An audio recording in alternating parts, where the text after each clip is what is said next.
So, are you excited? You ready for the fight? Yo, man, I'm really excited. I'm ready. Kimbo, Dada said that he didn't feel like you can show your face in the neighborhood anymore and that you disrespected the neighborhood. What do you have to say about that? You know, I can't comment on that type of anymore. Fight's like 3 days out. You know, I'm gonna smash him up, break his jaw, just shut him up entirely from talking. He talks too much, he's ugly, and I hate the he's saying, you know? Well, Kimbo, it's obvious to him this is very, very personal. You started to get pretty intense there at the end, but you seemed pretty relaxed when you came in. Is this personal to you? I like training, I like doing it, you know? I get into it, I get involved, and it's just part of the way I train. It's just like fighting, I love fighting. I may come out easy, but I'm end it hard, you know? But every fight is, it's business at the beginning, but when the fighter starts talking, they make it personal. So it kind of can change your aspect of things, you know, in the nature of the fight. Like with this clown here, it's personal. So I'm not gonna just beat him to want to beat him. I'm gonna try to hurt him. I'm gonna try to exploit my ability and try to break his jaw, break his ribs. I'm gonna try to break something. If I get his ankle, I'm breaking it. You know, I know I got a few seconds for the refs get in there, so I'm gonna go as fast as I could, strong as I can, to end this guy's career. Hoist came in and said you should probably choke him out. I know, right? In a lot of ways, it seemed like you've got to be the more well-rounded martial artist at this point, but do you want to just get in there and throw hands, or do you feel like you could show some of your well-rounded game? I mean, it depends on how it goes, you know what I'm saying? The only thing I'm really looking for is to really dislocate his jaw, to really break his jaw. I'm really accurate, you know, point, you know, got my target set on that. I mean, if anything else happens in the midst of it, that's cool. But I got my target set on breaking this guy's jaw. So just to keep him from talking? Yeah, man. I know you're tired of his shit. I'm tired of it. Sick of him. Does it get underneath your skin because this is a guy that you were close with at one time and now he's standing over there talking?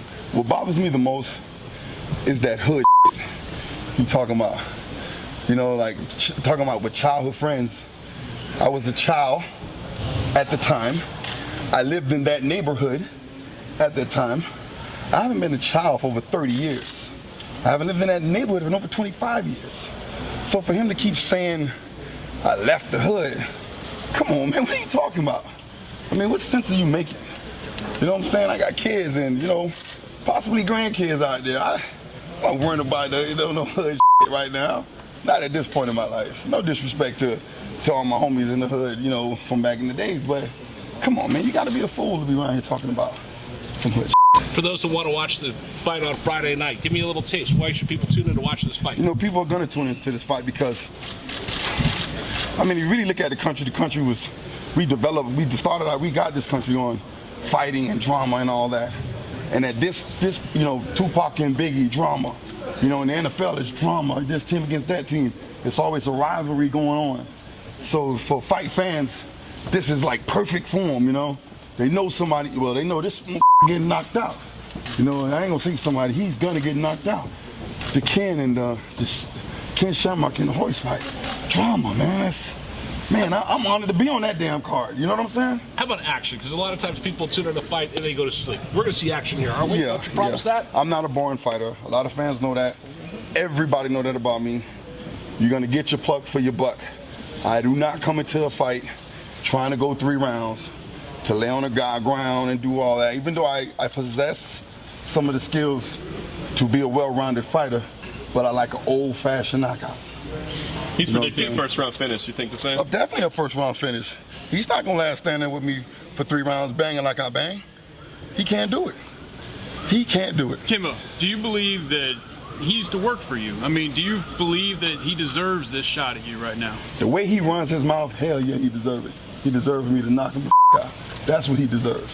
You know what I'm saying? All the other he's talking, damn that. But the fact that we call it from the, you know, everybody know this talk, you're selling out, man. You a sellout. You a sellout. For that reason alone, I gotta end your For that reason alone, I gotta break his jaw. For those around the country that don't understand what the 305 means, Miami, champions, pride, Dwayne Wade and all the rest, I mean, this guy's calling you out in your own hometown. Can you explain to folks what it means to people from Miami? I mean, that's part of the drama too. The fact that we both from the same area, the same area code. You know what I'm saying? The fact that all that plays a role. You know, we knew each other, went to school together. You know, to kind of know each other a little bit. You don't talk about a person you know, like not like that, unless you got some kind of beef. And of course, evidently he has a beef. So I'm gonna settle his beef. But in Miami, you got to walk that walk, and you got that swagger. You better back it up, right? Come on, man. He knows how it is. You know, the way. First of all, everyone knows he's gonna lose this fight. If I know I'm gonna break his up, but in his mind, well, every fighter respectfully has a fighting chance to win a fight. Every fighter is a punch away from a victory. I'm not gonna take nothing from him, but I'm not gonna belittle myself and my talent and who I am, posing my will with my heart and my ability. And the game that I've been in this game for over 10 years, I'm not gonna let a scrub like this, you know, just come in here and you know, kick my ass in the cage where I was born in. You know, that's not gonna happen.